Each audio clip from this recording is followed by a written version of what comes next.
Peru is an incredible place, and this video is going to explain why. Peru is located on the west side of South America and is home to some diverse environments and archaeological sites. Environments like the mountains that host Machu Picchu, the jungles that have some of the world's last remaining uncontacted tribes, the deserts and their oases and unique animal species, and the oceans that feed the coasts. Peru is one of the most biodiverse countries in the world. It's ranked 7th, ahead of even the United States. So imagine all the biodiversity in the United States packed into the relatively small country of Peru. These diverse environments contribute to the amazing food you see in this country. Lima has 3 of the top 50 restaurants in the world. The only city that has more is Paris. The food here is no joke. Their ability to pull food from the mountains and the desert and the jungle and the ocean, all while keeping that delivery chain fairly short and without much freezing, really contributes to some amazing food. And what better way than to do a food tour on your first day? Now, this group does not pay me, but I had a great experience, so I wanted to share it with you as well. They'll pick you up and drive you around some of the key spots in Miraflores, like Huaca Pucllana. This is an ancient site built by the Incans, and this is something I've never heard about before, but is a massive brick mound that sits in the middle of this modern city of Lima. It's really unbelievable that we've never heard about this, and it's really a great spot. You can see the business district in the top left, so it's in walking distance of these modern buildings in this modern city. And one of the advantages of the food tour is you get to meet people, and they're going to take you around, and you get to experience all these new foods and new flavors. You're going to see things that you've never seen before, and you might see some things that you wish you hadn't seen. By the way, the variety of fruits that you're going to get to try and the new flavors, you're going to try things that you've never tasted before. I definitely recommend doing this food tour. One of my favorite things to do is just to get out and explore and go find things, like these alleys that lead down to the ocean and to the Malecón. The Malecón is this striking land feature that's famous. It's been in several movies, and it's very nice to just walk along down here, either by the ocean or up top. Either way, you'll have a lot of very pretty views and views of the sunset. If you come to Lima, you cannot miss this spot. This mall is Larco Mar. It's kind of a higher end mall that's along the Malecón and is a key part of the Miraflores area. Miraflores is the red that you see in the map. This is where you want to stay. This is the safer area. This is the higher end area. This area is lush and has people outside being active and doing things. Even at 2, 3, 4 in the morning on a weekday, you will see people out walking around just enjoying their time, and they're safe while doing it. It's an inviting area. You'll see people out riding their bikes, out walking around along the ocean. And if you want to, you can rent a bike for a couple dollars for the day. Downtown is not quite as safe, but during the day, I had no issues. Here you will see some of the colonial style buildings and some of the government buildings. Some of the museums of Lima are also in this area, like the catacombs, the catacombas. And I would recommend spending at least part of your day checking out the museums in this area. Nearby is the business district. I stopped by here on a Sunday, and this is in contrast to the other days of the week. There's very little going on a Sunday. I would recommend getting out and just exploring the city, checking out the markets, checking out different areas, and just make your own adventure of it. However, the day will get hot, and sometimes it's just nice to take a load off. The cats here live in Kennedy Park.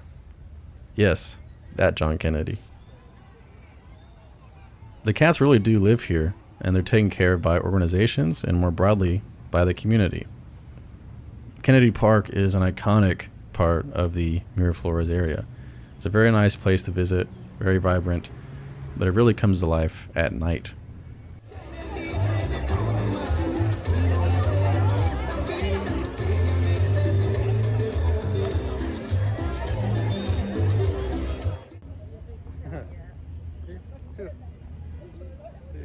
Although hot in the daytime, Lima does get more comfortable at night. So this is a great place to walk around and just see lots of people and try different foods. Kennedy Park itself closes at 10, but the Miraflores area stays alive.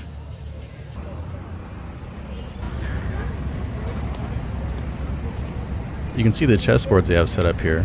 I play a little bit of chess, and it's nice to be able to just walk around, grab a milkshake, and then sit down and play chess on a warm night. And like I said, Miraflores stays active.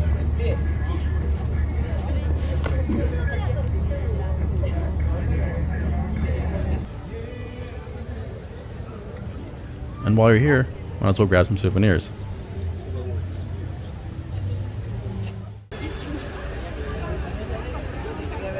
When it's winter in the United States, it's summer in Peru. So it actually gets very hot. You can see people fanning themselves. You can see people holding umbrellas. I think umbrellas was the way to go. I mean, that sun is so harsh on you. So how do you beat the heat? Well, after walking around for a bit, I would go inside and do some trading. This is a trading channel. I've been a trader for about 12 years now, and I have educational content on this YouTube. So consider subscribing for that, or just consider subscribing for future travel videos like this. Travel trading is awesome. It gives you lots of freedom. It's a great way to go. The key to me is the freedom. You can go anywhere and trade. All you need is a stable internet connection. The locations that you can do this from, you wouldn't believe. And as far as views go for trading, this one will be hard to beat.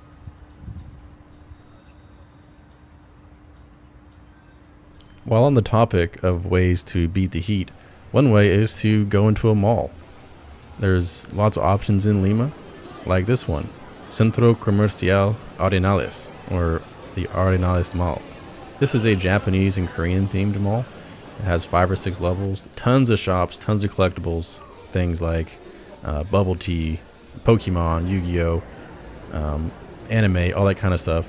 So entertaining mall. I could stop by if you're interested at all in any of this kind of stuff. Another mall is Jockey Plaza, or in Spanish, Yoki Plaza. So you might need to work on translating that when you're there. This is a higher end mall. It's a mix of outside and inside. And once again, it's nice to just see something different. The locals, they tell me, oh, you won't enjoy our malls here because they're not very big. And it's funny, every time I would just stumble upon a mall, and it turns out to be the biggest mall that I had ever been in. So it was interesting their perspective on that. Don't be afraid to try to meet people, especially if you know a little bit of Spanish. They'll be more than eager to meet a foreigner. I'm with my friend Gilbert. I'm here in Peru. Gilbert is learning English. And Gilbert, what do you have to say to the people on YouTube? Oh, hi, my name is Gilbert. Come to Peru and they try, or you try, about food. Peruvian food is the best on the world. For me, it's for too many people, See you soon.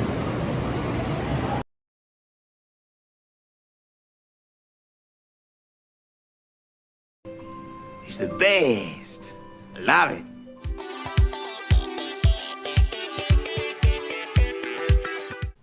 Let's talk about cost of living. I'm going to compare Cincinnati, Ohio to Lima, and the right column there is the difference.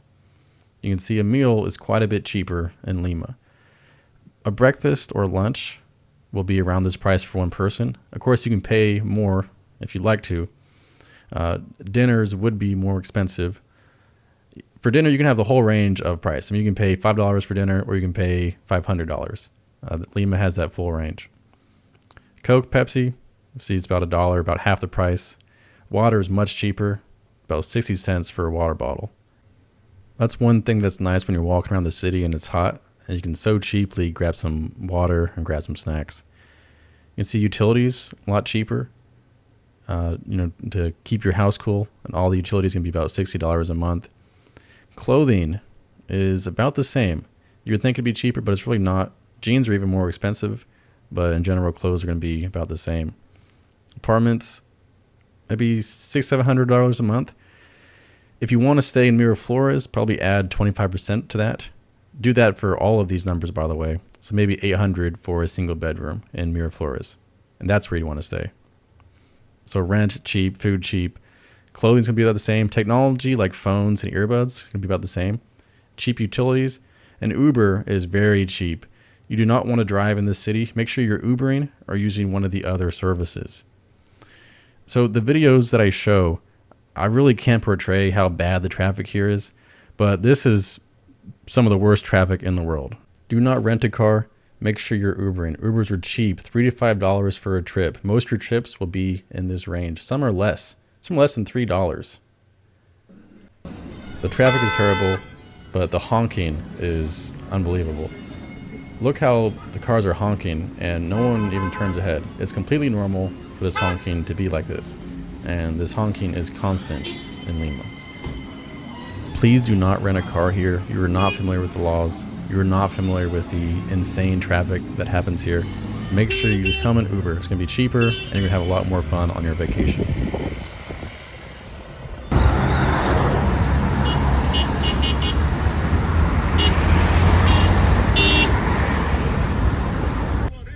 Lima has a lot to offer, but after about a week, you've probably seen everything that you're wanting to see, and it's time to go find somewhere else in the country.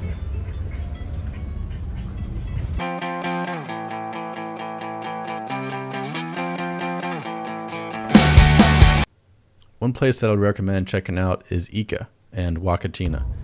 Ica is located in the desert. It's about 4.5 hours away by bus from Lima, but it's cheap. On perubus.com, it's about $21 round trip. On your trip down, you'll see some of these little coastal cities along the ocean, and you'll see some desert. I mean, true desert. Ica is a hot place. When I was here, every day was getting above 90, and that's hard when you first arrive and have all of your luggage with you. My Airbnb luckily had AC. Make sure your Airbnb has AC. You do not want to be here, especially in the summer, without that. This is about $40 a night. So not super cheap, but it's a pretty nice stay. Compare that to your Motel 6 in the United States. This is going to win out every time. If you really want to go cheap, there are hostel options. Like $15, $10 or less a night. I wouldn't recommend that. I would recommend just finding a comfortable place to stay and be willing to pay that little bit extra. And your experience is going to be so much better than having to stay in a hostel with other people. The internet connection here was pretty good. As you can see, the ping is 14 and nothing wrong with the download speed. So for trading, that's perfectly fine. That's all you need.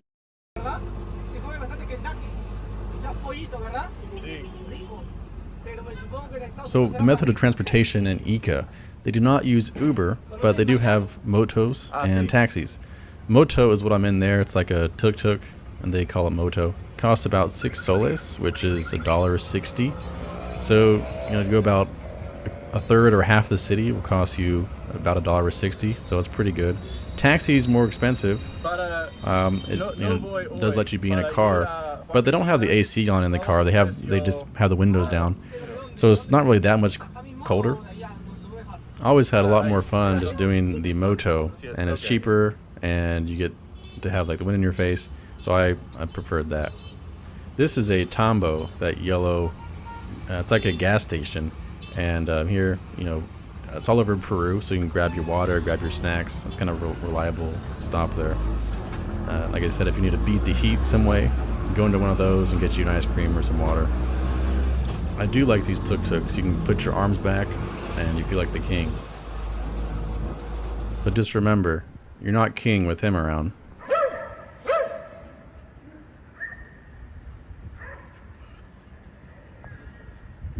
Something you'll see a lot is people wearing long sleeves and long pants. You'll say, how can they do that? It's so hot here. Well, it's also very sunny here. So they're making the trade-off of protecting their skin from that violent sun and having to choose being a little bit more warm because of that. It's not optimal, but for someone that's working 10 or 12 hours a day in this kind of sun, this is the choice they're making to protect their skin. So this is a cautionary tale for anyone coming to Ica, especially in the summer. It gets very hot and you're going to be in direct sunlight almost the entire day. So take your precautions. I really do think having an umbrella would be a good idea. Buy a cheap umbrella when you get here, and that's gonna give you shade and protect you throughout the day. So now I've made it to the crown jewel of Ica. This is Huacachina. It's a small oasis nearby to the city, and look at it, it's beautiful. I really thought this place was going to be overcrowded, overrun by tourists, considering how famous it is on TikTok and Instagram now.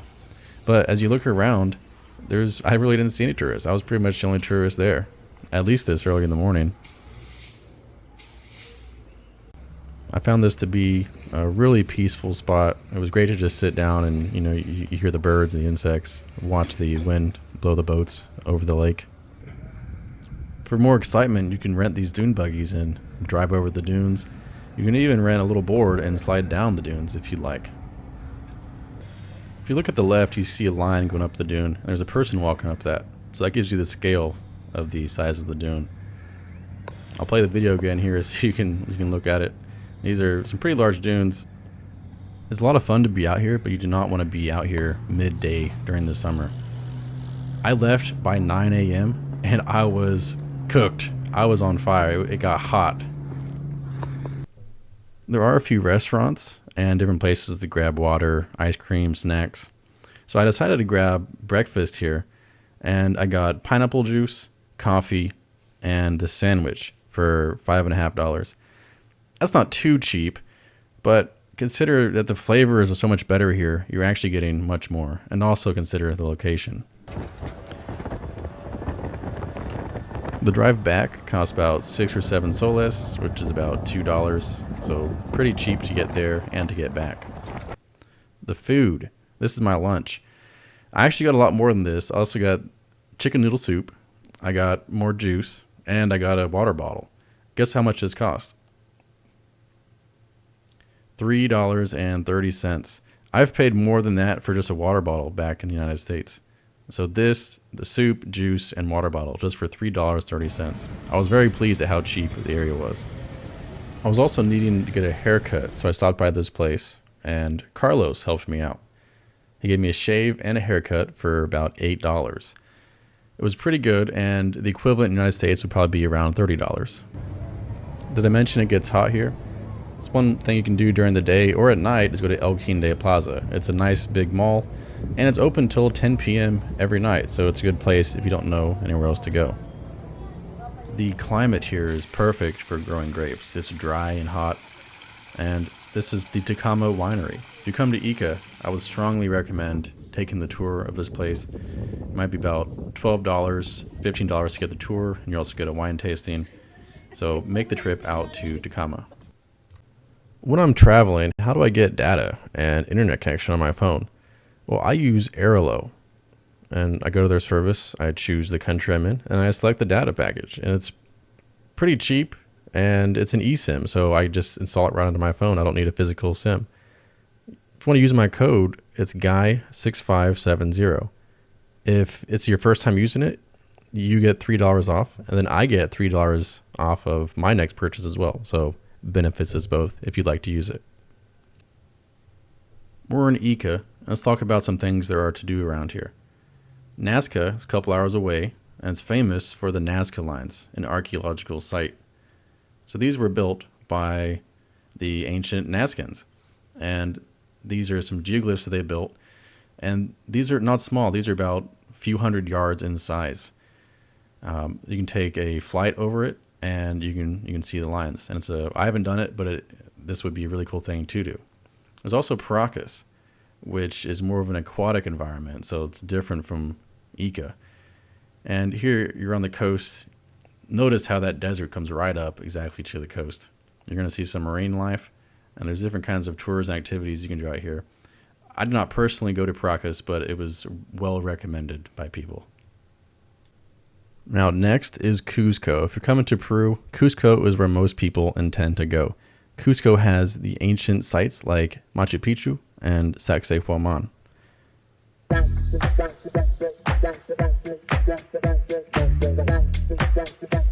Once you arrive in Cusco, you're going to realize that the altitude is a bit higher, and it's going to make you dizzy. It's going to take a couple days to get used to that altitude. It's also going to be a little bit cooler, especially at night, so you need to dress a bit warmer. It's unlike the other cities. Here you can see the polygonal masonry. The lower levels of these buildings are built by the Incans, and the colonial parts are built on top. And this is Sacsayhuaman. Once again, you see that polygonal masonry that it's famous for. And these are some really intricate and amazing pieces of architecture. Not only are the stones intricate, but they exceed that. They fit together perfectly.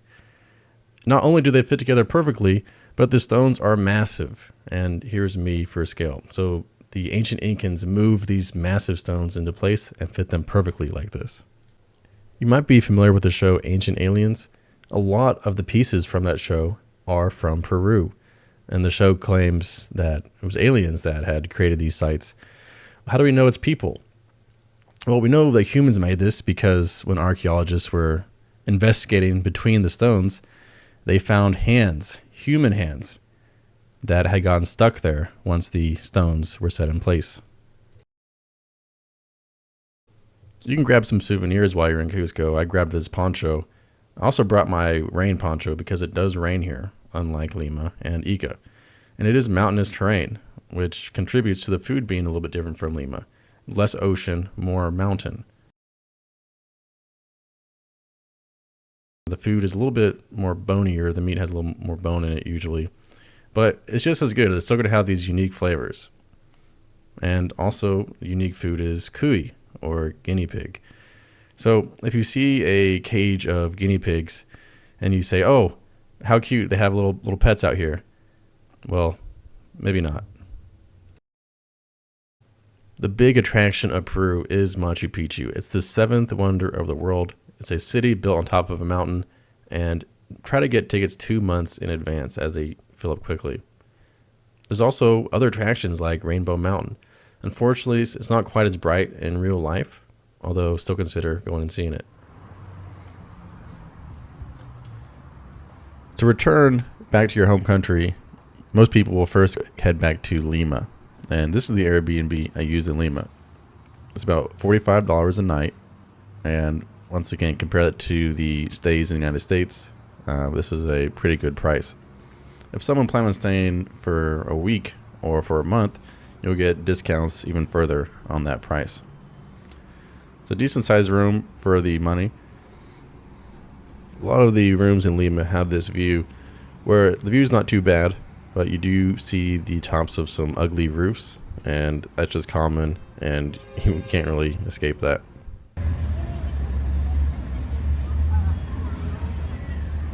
Lima is a huge city. It has 12 million people. Between the ages of 18 and 30, there are 2 million in Lima. I found it very easy to meet people. When you're walking around, especially in the Miraflores area where it's safe and crowded, then you're going to have questions about different buildings, or what time does this open or close, or what is there to do around here. So you can just ask the people around you. You should know some Spanish before coming. If you don't, the English is not too strong here. However, you might get lucky and the person might know some English.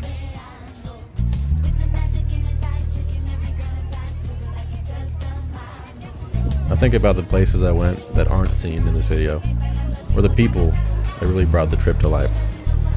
Peru can't be captured in a video. You'll just have to see it for yourself. Thank you for watching.